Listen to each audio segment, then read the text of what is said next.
Yo, welcome back to KAMMA. I'm Khalil Deal. Andy O. And we are KAMMA. We're about to talk about UFC Shanghai, also known as UFC Fight Night 286, taking place at the Shanghai Indoor Stadium in Shanghai, China. And we're going to talk about our early predictions and breakdowns for the prelims. And who's in the prelims? We got Meng Ding versus Cam Nelson. Then we got Jinyang Zhang versus Julia Pilastri. Then we got Lawrence Louis against Hector Santiago. Then we got Jack Jenkins against Sean Woodson. Long Zhao against Francesco Nuzzi. Ray Tsuruya against Kevin Borjas. And the main event of the prelims is Andre Lima against Namzre Batbayar. So, quick recap, though, before we get into it. Andy O is holding it down once again, carrying the channel, taking the weight off my back. And he went 10-3 in the predictions for last week for UFC Sacramento, and I went 8-5 in the predictions. So I didn't do so well, but Andy O carried the channel for us. He did good, and props to Andy O for that one, man. So yeah, so now we're gonna get into it, man. So for the first fight, we got Meng Ding against Cameron Nelson. Who you got in this one, Andy O? Here, man, I know you got a song for American fighters, and maybe I should come up a song for the Canadian boy, because I'm gonna go with Cam Nelson here. This Meng Ding here, he has a lot of power. He also has a lot of fights. He has a lot of wins. He also has a lot of wins against a lot of bums, and those losses come from somewhere. They come from the fact that he gets hit, like he's there to be hit also. And, his ground game is probably not the best. So here, Cam Nelson, I look at this similarly to the way I picked Dorsainville the last time out. I just thought, man, the guy has more skill. I know the other guy had more experience, but all in all, I'm going to take the more skilled guy. I think Cameron Nelson has more potential, 7-1 in his career, 28, as opposed to this veteran of the game here that's really not that good. So I'm going to go with Cam Nelson, and I'll feel better if he tries to go for some ground game here. I go for some takedowns, because he's the type also that's not going to be afraid to stand and bang with Meng Ding, and that may not be a good idea the whole fight long for how long it lasts. So I'm going with Cam Nelson by knockout or submission. All right, man. So Meng Ding, he's an aggressive, pressure-based striker with a strong kickboxing background. That's why his name is Ruthless Assassin, because he centers his style around high-volume offense. He's 6'2" with a 75-inch reach. He marches forward, forces phone booth brawl exchanges. He's got immense power. He's got an 86% finish rate, with 28 of his professional victories coming by knockout, as you can see here. And he's highly effective at throwing straight shots down the middle, using long right hands and attacking the body and legs. He mixes up his offense well, launching a barrage of heavy kicks, punches, and knees from multiple angles to catch opponents as they move in. His striking defense is his vulnerability, though. He tends to stand directly in the pocket to trade shots, and he often absorbs significant damage to deliver his own power. Grappling and submission defense is also his weakness. He does use good ground and pound if he does get the fight to the ground, but he does have a weakness in grappling and submissions. As you can see here in his losses, 4 of them have come by sub, and he's not very good on the ground. Cam Nelson, this guy is a highly versatile, well-rounded finisher. He blends dangerous striking with elite submission grappling. He holds a brown belt in Brazilian Jiu-Jitsu. His ground game is high-level grappling and mastery of the rear naked choke. He's got a lot of submission wins. If you could look here, he's got 3 subs, 2 knockouts, 2 decisions. But in his professional career, he's got a lot of subs. On his feet, he's got an orthodox stance. He's got heavy. He relies heavily on his length, power, and precise distance management. He dictates the pace well. Rather than rushing his opponents, he's patient, calculated. He waits for the optimal opening to unleash heavy finishing sequences and knockout power. He did get a recent knockout, second round knockout, when he won the Fight League Atlantic welterweight championship. Whether using his fists or executing calculated submissions, his overall style is very aggressive, and he tries to finish his opponents. He doesn't like the fight to go to the judges' scorecards. So for this one here, I also am going for the Canadian representing Canada here from North Rustico in Prince Edward Island. I'm going for Cameron Nelson to get the job done, and I say he wins this one by submission or decision as well, because I think that Meng Ding struggles on the ground. He gets taken down a lot, and this is where Cam Nelson has a good shot here of using his grappling against Meng Ding. So yeah, I'm going for Cam Nelson as well in this one here. And he's also going to be in very good shape, this guy. He's a very good built, muscular guy. All right, so me and Andy O in agreement with the first fight of the prelims, and I think he's a dog, eh, Andy O? I think so. I believe he's a dog. We'll check that out after. Anyways, let's get to the next fight here. We got the ladies going at it. Jingyang Zhang against Julia Pilastri. For this one here, man, Jingyang Zhang, man, she's 38 years old. Julia Pilastri, 28 years old. So it's a 10-year difference, man. Jingyang Zhang, she's a heavy-handed striker. She does definitely have a background in competitive weightlifting. And a highly decorated career on China's national boxing team. She's known as the Panda. She's celebrated for her phenomenal punching power, aggressive combinations, excellent takedown defense. Her striking arsenal features crisp footwork and a snapping jab. She's got devastating overhand rights and left hooks. She relies on volume and heavy pressure to break her opponents down.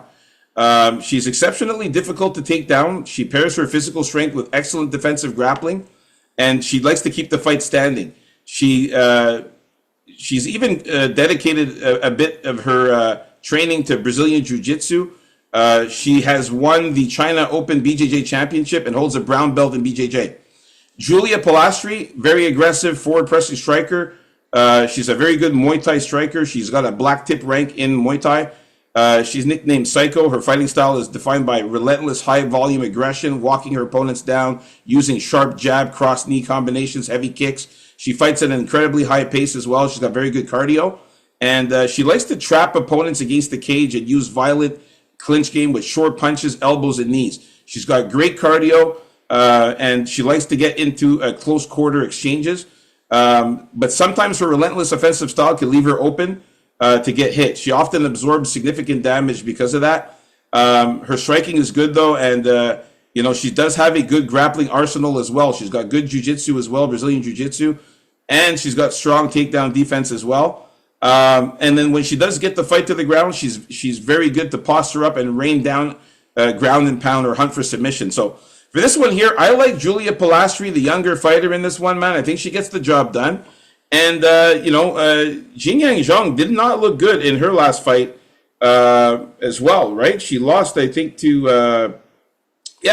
lost to Angela Hill by unanimous decision in that fight. And I think Julia Pilastri can get the job done. Give me Julia Pilastri here to win this one by knockout or decision. I'm going to go with Julia Pilastri also. I think she's better on the ground. I think she's better at getting takedowns. I think she should go for them. Jingyang Zhang didn't really seem to get into her flow the last fight. It was her first UFC fight, I think. So she may be better on that end. I think she does have the more crisp striking. But I like Julia Pilastri's pep here, and I think she's getting better. And I think Zhang at 38 is I think she's hit her ceiling. And despite her losses, I think she's always a gamer in there. And I'm going to call decision or knockout also here. Nice. So me and Andy O in agreement with Julia Pilastri. And yeah, Cam Nelson is a dog. So me and Andy O going for the dog in the first fight of these prelims, man. So nice. So we're in agreement with the first two fights. Next fight here, we got a good one here. We got Lawrence Louis against Hector Santiago. Andy O, who you got in this one? I'm going to go with Lawrence Liu here. Look, Santiago, he's got power on the feet. He's a kickboxer, so that's what he's going to try and base his game around here. But what Lawrence Liu has is the wrestling. And he should wrestle. I think he will wrestle. He likes taking the back. And he tries to go for subs. I don't know if I know he doesn't have any subs yet, but if you've seen him fight, like he tries to go for the back a lot, and he's going to get a sub eventually. Maybe it's not going to happen this fight here, but I think if he keeps the wrestling going, he's going to wear down Santiago and not give Santiago much space to work with. So I am going to go with Lawrence Liu here by decision or knockout. Yeah, Lawrence Liu is a pressure-heavy fighter. He combines high-paced kickboxing with strong wrestling and clinch work. He constantly presses forward behind the high guard. He keeps opponents on the back foot, forcing them to react. He relies on superior endurance to outwork opponents as fights progress into the later rounds. He trains out of city kickboxing. He's got solid boxing fundamentals, including jabs and 1-2s alongside short, sharp strikes and elbows. He mixes in effectively his wrestling as well. Like you said, he's got very good wrestling, very good double leg takedowns, body locks, and trips. And it complements his striking with strong control inside the clinch and on the ground. Hector Santiago, he's a power puncher, a kickboxer who holds a black belt in jiu-jitsu as well. He's heavy. He's got heavy hands, strong kickboxing pedigree, featuring a WAKO World Kickboxing title. Many of his professional wins come by knockout. And he is a black belt in Brazilian Jiu-Jitsu. So it is kind of scary with the wrestling of Lawrence Liu. If he gets him on the ground, he's got to be careful not to get subbed by Hector, because Hector does have a black belt in Jiu-Jitsu. It's going to be one of these fights where I like Lawrence Liu because he's got the height advantage here as well. If you look, he's 5'8" compared to 5'4". It's a good, significant 4-inch height advantage there that he's going to have over him. And he's going to have also a 3.5-inch reach advantage over Hector Santiago. So I like Louis here. Give me Lawrence Louis to win by knockout or decision. Also, Louis is an anomaly because I can't think of a better wrestler coming out of city kickboxing. Yeah, seriously, he's a very, very good wrestler. I think he could out-wrestle Hector, but he has to be careful for those subs, though. All right, let's move on up to the next fight. We got here Jack Jenkins against Sean Woodson.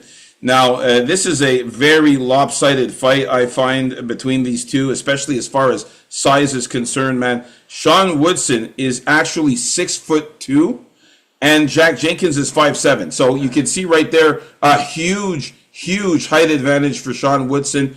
He's got that really weird frame. Andy, I know you've talked about it before. He's got like a very short torso, but long-ass legs. He looks like an alien almost. And a huge head. And a huge head, that's right. So if you look at the difference in height there, 5'8", 5'9", 5'10", 5'11", 6 foot, 6'1", it's a 7-inch height advantage for Sean Woodson. And he's going to have, this is incredible, a 10-inch reach advantage for Sean Woodson, man. So that is absolutely insane. And, you know, Sean Woodson, man, the guy is a long-range technical striker. He's got an amateur background as a boxer, and like I said, man, the guy is so tall and lengthy. He likes to fight on the outside, so he doesn't like to get in close.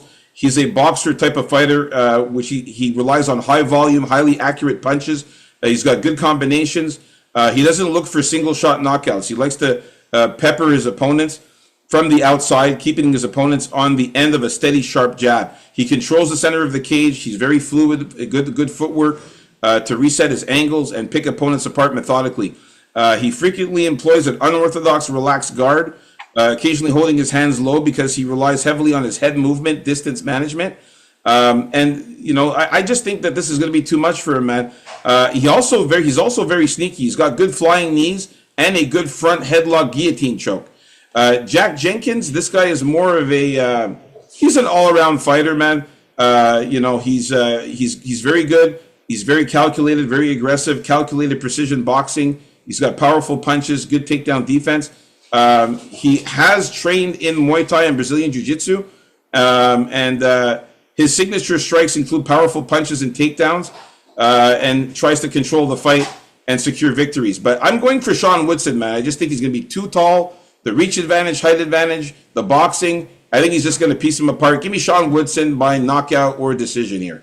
I'm going to go for Jack Jenkins to start making his name known again. This guy had a lot of hype, and I think the key to victory here will be his leg kicks. That will enable him to get inside more and get it in close, work some body shots, and the alien, man. The alien has to get slowed down a little here. He's got to have they have to take a look at him. You know, they have to really take a close look at this guy. And I think Jack Jenkins is going to come out on top of this one. So give me Jenkins by knockout or decision. All right, me and Andy O, our first disagreement. Those legs are going to be there to be murdered. Don't forget, Jack Jenkins has knocked people out because of leg kicks. Yeah, he's got to watch out for those leg kicks for sure. Sean Woodson there, man. All right, so let's move on up to the next fight here.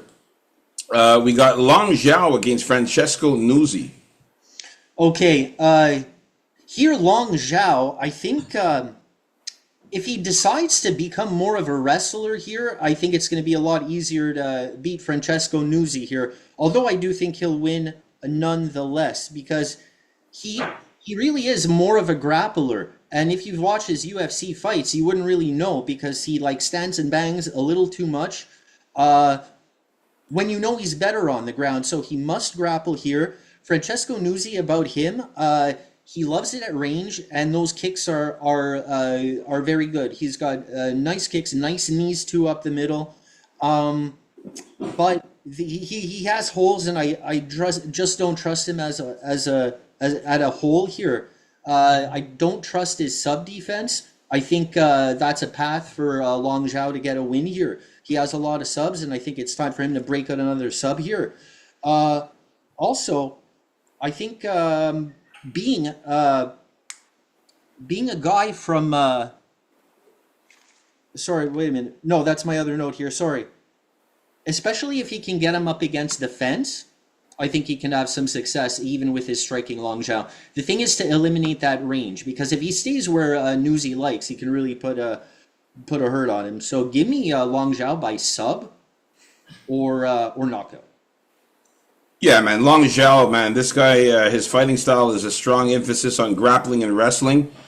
He combines with takedowns and ground control. He's known for his ability to dominate opponents on the mat. He's a versatile fighting style that blends Sanda, Chinese kickboxing, boxing, and ground grappling. And he's got a good strength in striking. He's a former Hunan province Sanda champion who employs high energy, aggressive striking, and technical grappling. Even though he's primarily a striker, he's capable in grappling exchanges, utilizing techniques like the rear naked choke and ground and pound. Francesco Nuzzi, he's primarily a striker. He's got high frequency dynamic combinations and highly explosive attacks. His style is built upon a well-rounded foundation. He holds a black belt in kickboxing. He began his martial arts at the age practicing karate at the age of 6. He fights out of the southpaw stance. He's highly dangerous at long range. He's got fast hands, particularly his favored left punch. And he's got an unpredictable kicking game that includes heavy body kicks and highlight real height kicks. He's got a brown belt in Brazilian Jiu-Jitsu, and his tactical objective in the cage is keeping the fight standing. He's got a sharp defensive sprawl to stuff takedowns from heavy wrestlers, allowing him to dictate the location of the fight. He frequently targets early first-round finishes through aggressive head and body combinations. I still think Long Zhao is going to get the job done, though. Obviously, this guy from Italy, he's fought just like really low-level competition compared to Long Zhao. Long Zhao, even though he has lost a few fights in the UFC, he's just fought the way better competition. Quang Li, Sung Yu Yu, Cody Garbrandt.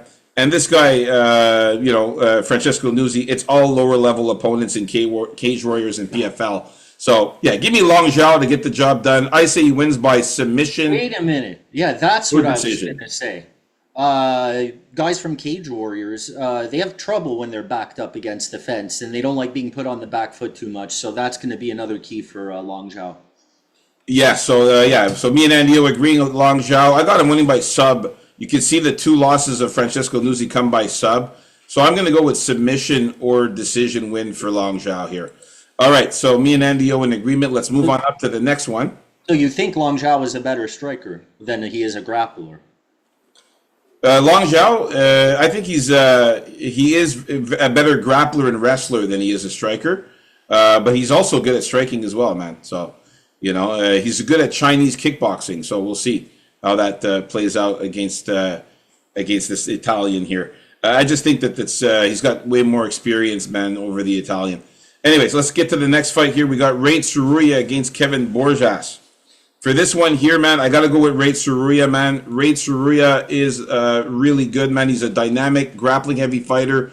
His fighting style is heavily centered around high-level collegiate wrestling and submission grappling, complemented by aggressive forward pressure and creative cage work. He's a former junior Olympian and decorated amateur wrestler. He relies on explosive double leg and single leg takedowns. He imposes his will and controls the pace of the fight. On the mat, he transitions seamlessly into Brazilian Jiu-Jitsu. He's got very good scrambles and unorthodox submission attempts. And he's even stated his favorite grappling technique is the twister, which is very complicated to do. Kevin Borjas, the Peruvian son of Javier, he's definitely not on the Peruvian heat wave, that's for sure. And he's not part of that heat wave of guys. Kevin Borjas, he just lost his last fight to Kevin Borjas. No, he won his last fight, but he lost 2 fights in a row. Was to Surmaderji and Imanol Rodriguez. He did beat Andre Lima in the last fight, though. But yeah, Borjas is a very aggressive, orthodox stance fighter. He's got a striking heavy fighting style. He relies on technical combinations, straight punches, and low leg kicks. He moves forward, and he's got good durability, good finishing power.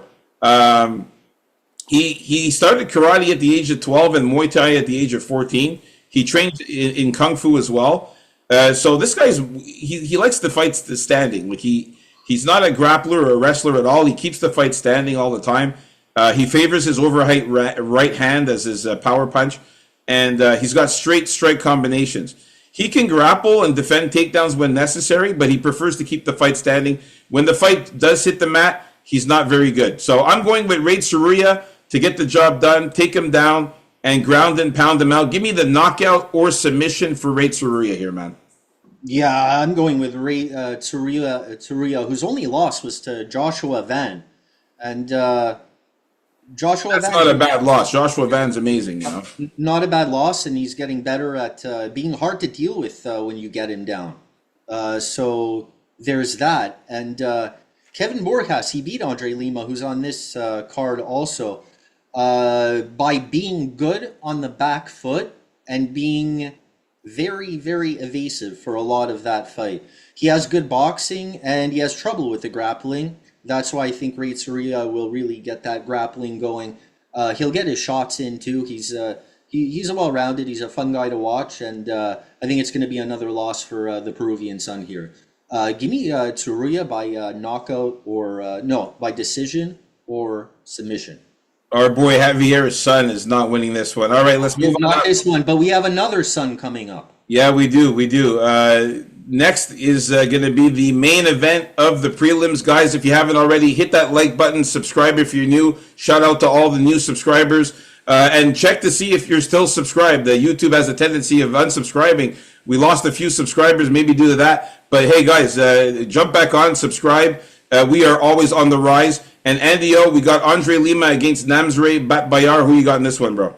Okay, so the reason Andre Lima, who everyone thought was really good, has shown that he's a little one-dimensional in his fighting style. His footwork's not the best, and he likes to be in control of the fight. He's not really good at chasing people down the way Borjas was kind of, you could say, even running away from him kind of some of the time. He couldn't really get those angles on him. But he's very good technically, and if he can get in his rhythm, and you allow him to, he can, and he can also grapple.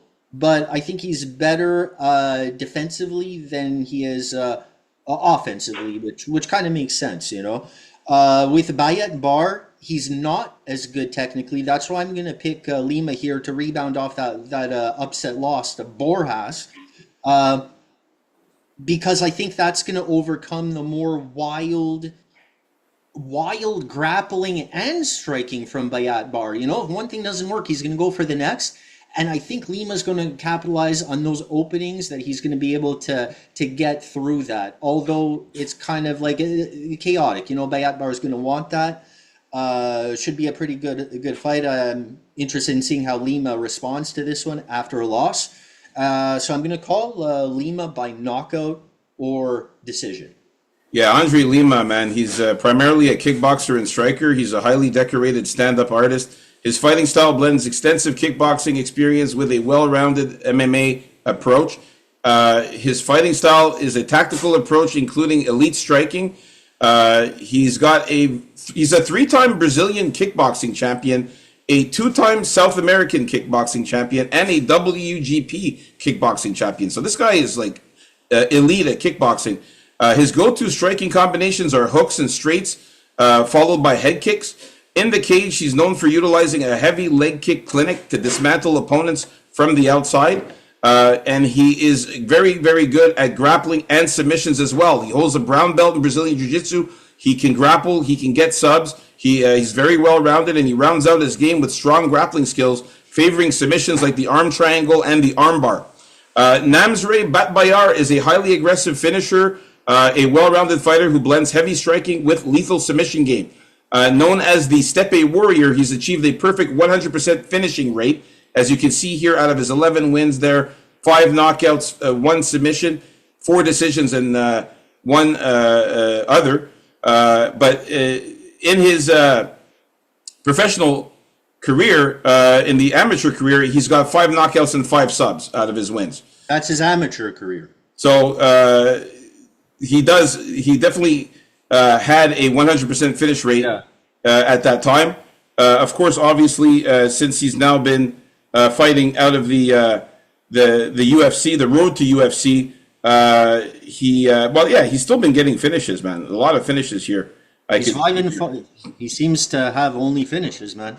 Yeah. I don't know why he's got 4 decisions. I guess that was in his amateur career there or something like that. Oh. But no, sorry. Yeah, no. What am I saying? I'm looking at Andre Lima's down there. Sorry. Yeah, he's got 5 knockouts, 5 subs. He's a 100% finish rate, man, out of his 10 wins. So yeah, I was right. The guy's a finisher. He's so that's a good sprinkle right there to do. You could do Namzre by knockout or sub as a sprinkle just in case, because the guy is dangerous, man. He possesses devastating knockout power in his right hand, and he's got lethal knees in the clinch. And that's what he used to win the Road to UFC tournament. And when the fight hits the mat, he's very good at capitalizing on openings and getting rear naked chokes and guillotines to force the tap. So, yeah, he's very dangerous. I'm still going to go Andre Lima to get the job done by knockout or decision. But, hey, man, a sprinkle on Namzre Batbayar by KO or submission is not a bad idea in the betting. So there you have it, folks, our early predictions and breakdowns for the prelims. Stay tuned for the main card coming up next, KAMMA. Let's get it.